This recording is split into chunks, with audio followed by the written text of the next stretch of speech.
விவசாய தோழர்களே வணக்கம். இன்று என்ன பதிவு பார்க்க போகிறோம் என்றால், முல்லை சாகுபடி முடிந்துவிட்டது. தேவையில்லாத கிளைகளை வெட்டி விடுகிறோம். வாங்க கேட்கலாம், இது ஏன் கட் பண்ணுறாங்க என்று. சொல்லுங்கம்மா விவசாயி, சொல்லுங்க. முடிஞ்சு போனால் கட் பண்ணி எடுத்துடுவோம். இது எடுத்தால் தான் துளுப்பு வரும். பூ முடிஞ்சு போயிட்டு பிறகு இது கட் பண்ணி போட்டு மறுபடியும் துளுப்பு வந்தால் தான் மருந்து அடித்து துளுப்பு வரும். இது எப்போ கட் பண்ணணும்? பூத்து முடிஞ்சு போனதும் கட் பண்ணி எடுத்துடணும்.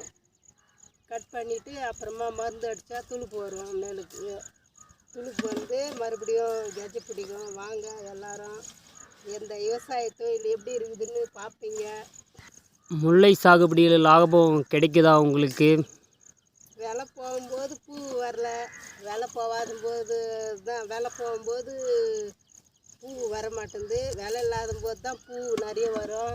என்ன பண்ணுறது, எல்லாத்தையும் தான் பார்க்கணும். லாபம் நஷ்டம் எதுவாக இருந்தாலும் அந்த விவசாயி எல்லாமே ரேட்டுக்கு ஏறி போச்சு. விலைவாசி எல்லாமே ஏறி போச்சு.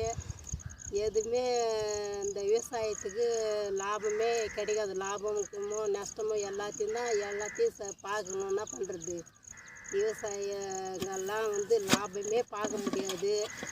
மருந்து விலை ஏறி போச்சு, இன்ட்ரி விலை ஏறி போச்சு, கூலி ஆளுக்கு எல்லாமே ஏறி போச்சு. என்ன பண்ணுறது,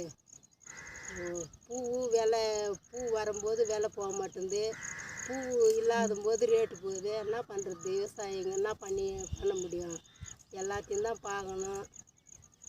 நஷ்டம் வந்தாலும் லாபம் வந்தாலும் ஒரு பயிர் வச்சுட்டு பிறகு அது நம்ம கஷ்டப்பட்டால் தான், நம்ம கஷ்டப்படுறது தான் 10 ரூபா கிடைக்கும். ஓகேம்மா, விவசாய பற்றி தகவல் சொன்னதுக்கு மிக்க நன்றி. வணக்கம்.